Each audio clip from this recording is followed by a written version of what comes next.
નમસ્કાર દર્શક મિત્રો, તહેલકા ન્યૂઝમાં આપનું સ્વાગત છે અને હું આપની સાથે વૈશાલી પોબાર. કરીશું નજર સમાચાર. ભીમપુરા ગામની નર્મદા નિગમની કેનાલમાં મસમોટું ભંગાણ થતા પાણીનો વેડફાટ. ખેડૂતોએ વહેલી તકે કેનાલ રિપેરિંગ કરવા માંગ કરી.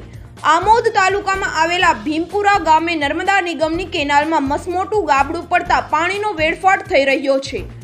તેમજ બિનજરૂરી પાણી ખેતરોમાં ઘૂસી જતા ખેડૂતોને ભારે હાલાકી વેઠવાનો વારો આવ્યો છે, જેથી વહેલી તકે કેનાલનું રિપેરિંગ કરવામાં આવે તેવી માંગ ઉઠી છે.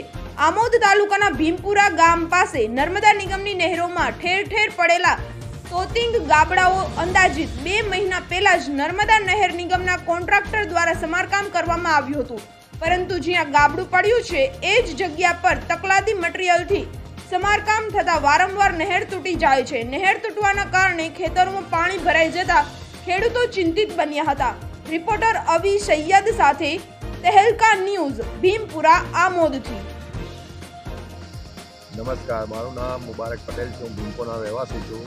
આ કેનાલ ઘણા ટાઈમથી તૂટી ગયેલ છે, તો નર્મદા નિગમને મારી નમ્ર વિનંતી ત્યાં આનું સમારકામ વહેલી તકે કરી આપે, જેથી આગળના ખેડૂતોને ટાઈમસર પાણી મળી શકે અને એમની ખેતીને પાકને નુકસાન ના થઈ શકે.